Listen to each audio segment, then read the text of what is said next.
Jangan lupa subscribe YouTube channel Metro TV News dan pastikan untuk menyalakan lonceng notifikasinya.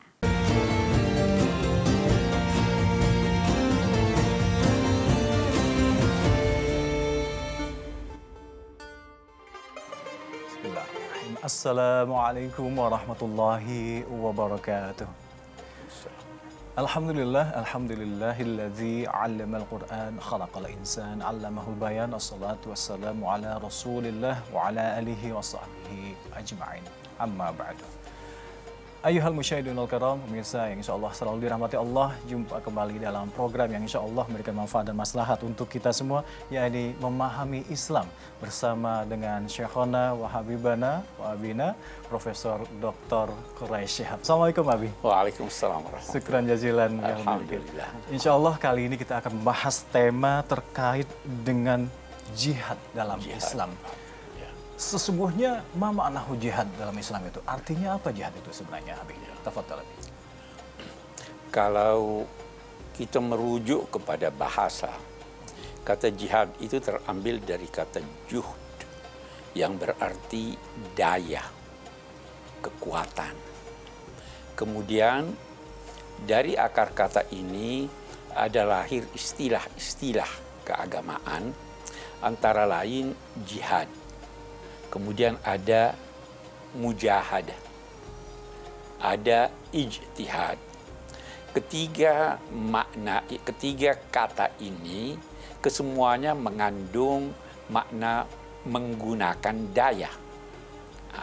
Tetapi jihad biasanya digunakan, sekali lagi biasanya digunakan untuk menggambarkan penggunaan daya menghadapi musuh dari luar.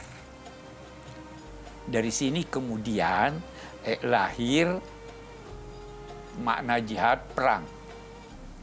Penggunaan daya dengan menggunakan senjata untuk menghadapi musuh.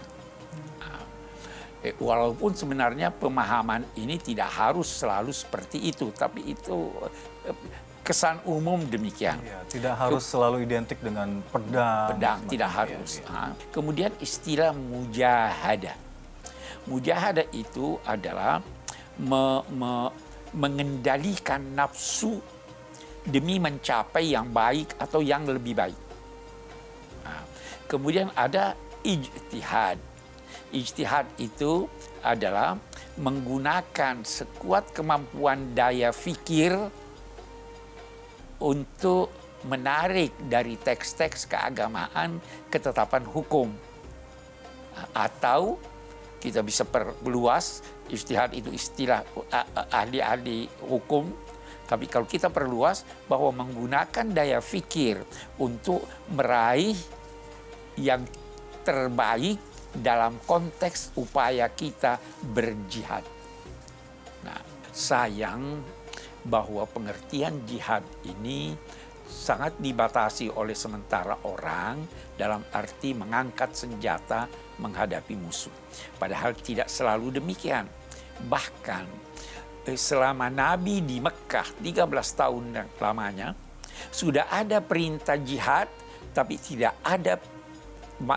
masih tidak lagi dilakukan dengan senjata. Al-Quran memerintahkan wajahidhum bihi jihadan kabira. Berjihadlah menghadapi musuh-musuhmu dengan Al-Quran. Lakukan dakwah. Dakwah itu jihad. Dengan menggunakan daya dan melihat apa yang paling sesuai agar supaya yang dihadapi itu mau mengikuti tuntunan itu. Jahidhum bihi, dan jihad itu dinamai oleh Al-Quran jihad dan kabira. Sayang sekali lagi kita membatasinya pada perang. Ini boleh jadi juga salah satu penyebabnya adalah karena kita keliru dalam memahami perintah Al-Quran, misalnya yujahiduna fi sabilillahi bi amwalihim wa anfusihim. Itu diterjemahkan mereka itu berjihad di jalan Allah dengan hartanya dan jiwa mereka. Itu salah, jiwa mereka. Bukan jiwa mereka, seluruh totalitas mereka, bukan hanya jiwa. Berjihadlah dengan waktu kamu, karena manusia tidak bisa lepas dari waktu. Berjihadlah dengan tempat di mana kamu berada, karena kita tidak bisa. Jadi itu semua berkaitan dengan kita. Berjihadlah dengan nama baikmu, karena itu berkaitan dengan kita. Jadi bukan cuma nyawa. Ya. Nyawa itu yang terakhir. Kalau misalnya kita seorang pendidik, akademisi, ya jihadlah dengan ilmu pendidikan Dengan kita. apa yang melekat pada diri Anda. Jadi kata nafs itu memang bisa berarti nyawa, tetapi bisa juga bahkan banyak hal berarti seluruh totalitas Diri manusia. kita sendiri. Tayyib Abi. Dalam artian memang kita jangan sampai terkungkung dalam artian jihad selalu diidentikan dengan kekerasan dalam Islam. Kita akan mencoba untuk meluruskan apa sebenarnya makna jihad ini agar semuanya tidak terpaku pada makna jihad identik dengan kekerasan. Abi tetap bersama kami dan juga Anda pemirsa tetap bersama kami di Memahami Islam bersama Quraish Shihab. Saya garis bawahi, berperang itu tidak harus berarti membunuh. Kita berperang melawan narkoba. Ya toh? Nah, kita berjihad. Kita berperang melawan kemiskinan. Kita berperang melawan kebodohan. Itu semua jihad.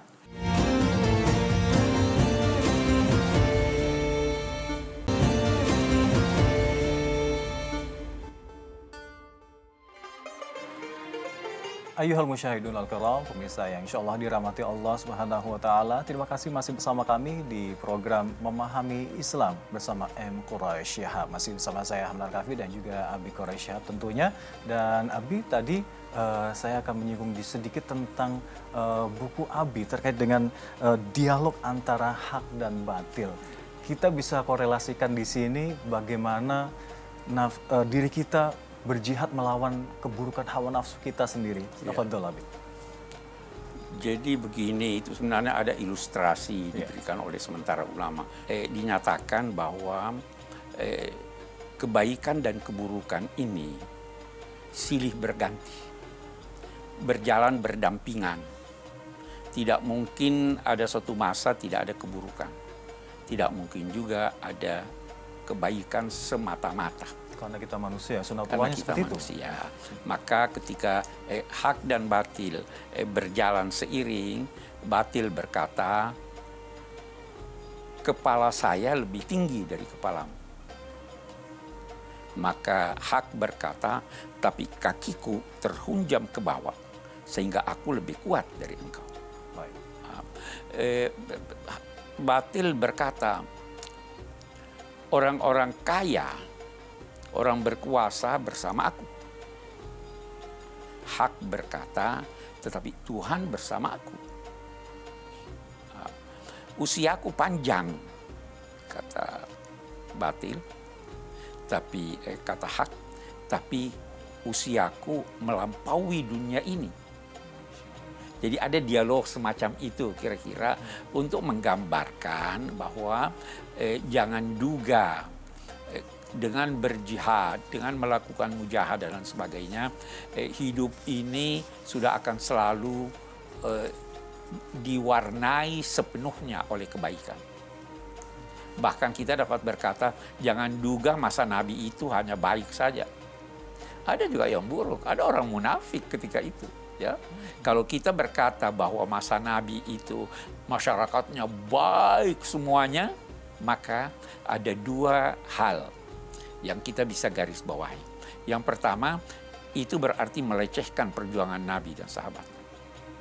Ya kan, berjuang itu kalau semua. Nah, yang kedua, apa makna firman Allah melukiskan masyarakat itu dengan baldatun thayyibah wa rabbun ghafur, negeri yang sejahtera dan Tuhan yang pemaaf, yang pengampuni, berarti ada yang berdosa.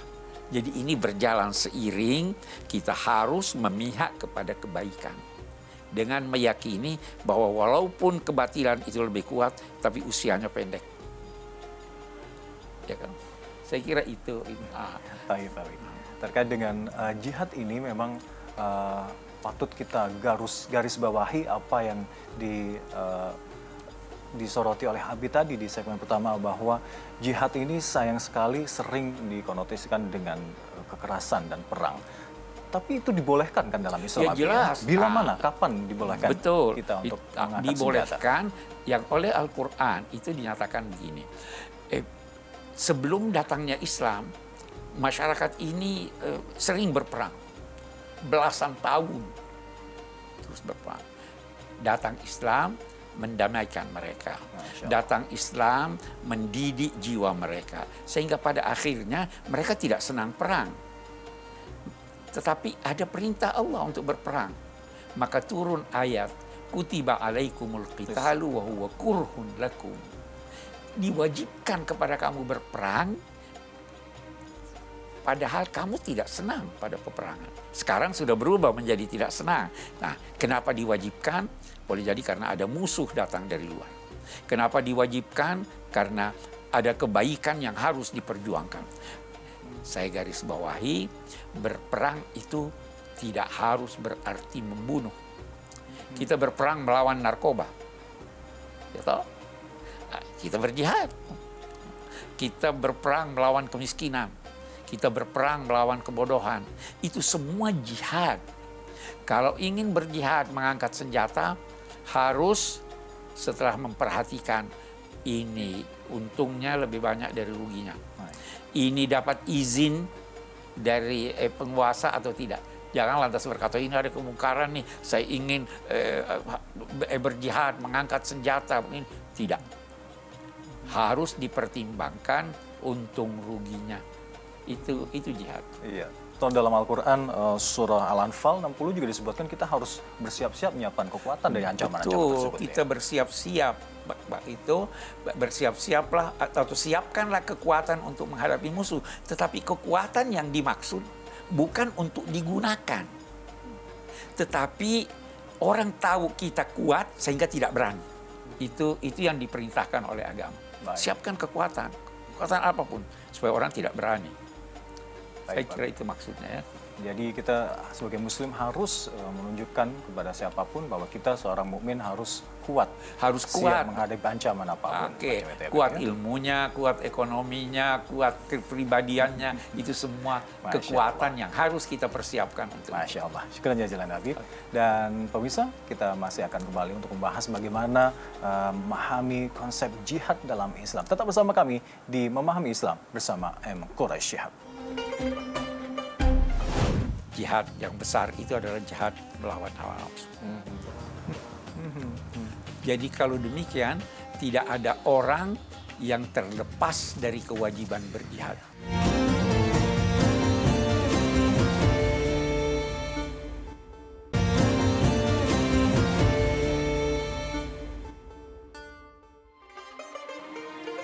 Syukuran jazilan pemirsa masih bersama kami di Memahami Islam bersama M. Quraish Shihab. Masih bersama saya Hamdal Kafi dan juga Abi Quraish tentunya.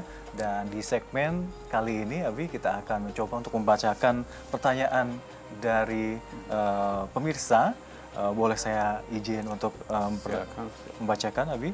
Kebanyakan dari para teroris ini mereka mengklaim teror mereka sebagai jihad karena memang mereka mendapatkan tuntunan atau guru mereka hal seperti itu. Jihad dibenarkan secara terorisme semacam itu. Apakah orang ini yang melakukan teror ini dianggap berdosa karena memang ketidaktahuannya, karena memang bimbingannya salah dari mursyid yang salah? Tafadhol Abi. Yang pertama dulu, memang kalau orang tidak tahu, tidak berdosa. Tetapi kalau orang tidak tahu padahal dia mampu tahu dan tidak mau tahu, di situ dia berdosa. Saya kira cukup banyak penjelasan ulama, penjelasan orang-orang pandai menyangkut makna jihad ini tidak seperti yang dipahami oleh teroris-teroris itu. Dan mereka itu mempunyai kesempatan untuk tahu, tetapi tetap saja terpengaruh oleh guru-guru yang menyesatkan mereka. Jelas sekali berbeda antara teror dan jihad. Jihad itu berusaha menghindarkan orang dari kematian. Teror sengaja membunuh dirinya dan membunuh orang lain. Jihad berusaha memelihara rumah-rumah ibadah. Teror melakukan kekerasan di rumah ibadah. Teror menurut keyakinan mereka yang dibunuh itu masuk neraka. Keyakinan orang ini kan ini salah, harus dibunuh. Kenapa tidak usahakan dia masuk surga? Dengan jalan mengajak, persuasif dan lain-lain sebagainya. Jadi sangat berbeda antara teror dengan jihad. Jihad mengajak orang ke surga, mengajak orang yang salah untuk baik. Sedangkan ini memvonis orang yang belum tentu salah, bahkan yang pasti tidak salah, divonisnya sehingga terbunuh. Apa salahnya anak-anak kecil? Apa salahnya orang yang beribadah di gereja, di masjid, di wihara? Tidak ada salahnya. Itu antara dia dengan Tuhan. Nah, di sini letak perbedaan teror dan jihad. Sangat mendasar ya, Iya. dari apa yang dilakukan oleh teroris dan dilakukan oleh umat Islam ketika berjihad zaman apalagi zaman Rasulullah zaman dahulu. Sepemahaman saya ketika Rasulullah SAW masih hidup, peperangan di zaman beliau tidak pernah didahului ketika umat Islam yang mendahului. Umat Islam selalu diancam dahulu betul, keadaan terancam ya, Abi ya. Tafadhal, Abi. Betul. Jadi serangan dari luar atau kesiapan untuk menyerang kaum muslimin itu Nabi bersifat defensif. Betul.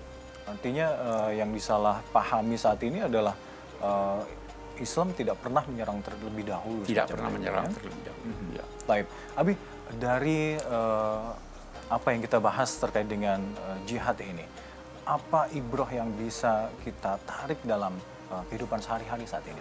Tafadhal, Abi. Saya kira yang pertama dalam konteks jihad, lakukanlah dulu mujahadah. Hadapi nafsu dengan jalan mensucikannya, dengan banyak belajar, dengan banyak mengetahui.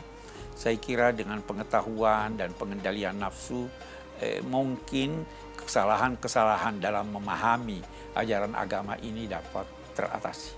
Termasuk kesalahpahaman menyangkut jihad. Kita dituntut berjihad dengan harta, dengan seluruh totalitas kita, sedangkan untuk mengangkat senjata, agama mengatakan bahwa itu adalah jalan terakhir kalau ada yang menyerang Anda. Jalan terakhir. Jadi, tetapi ada jihad yang sejak semula. Itu sebabnya sekali lagi jihad yang besar itu adalah jihad melawan hawa nafsu. Jadi kalau demikian tidak ada orang yang terlepas dari kewajiban berjihad. Ya kan? Kita punya daya, kita punya pikiran, kita punya tenaga, kita punya tempat. Boleh jadi kita berjihad dengan tempat kita. Jadi segala daya yang Anda miliki, gunakan itu untuk menyebarluaskan rahmat dan kedamaian sesuai dengan ciri, sifat, dan fungsi agama ini. Masya Allah. Jadi kalau selama ini jihad dikonotasikan dengan perang mengangkat pedang, itu adalah pilihan terakhir dari kita. Jikapun ada ancaman bahwa semua orang saat ini, apalagi di era saat ini, semuanya memiliki kapabilitas masing-masing dengan ilmu kita, dengan harta kita, dengan apapun yang kita miliki, dengan jabatan kita, kita semua bisa berjihad di jalan Allah, membaktikan apa yang kita miliki, tentunya untuk kemaslahatan umat dan Islam tentunya. Akhirul kalam, saya undur diri, Hamdan Al-Kafi dan juga Abi Quraisy. Tentu saja kita berjumpa kembali di episode-episode selanjutnya dalam Memahami Islam bersama M. Quraisy Shihab. Aku qouli hadza. Assalamualaikum warahmatullahi wabarakatuh. Waalaikumsalam. Syukran jazilan.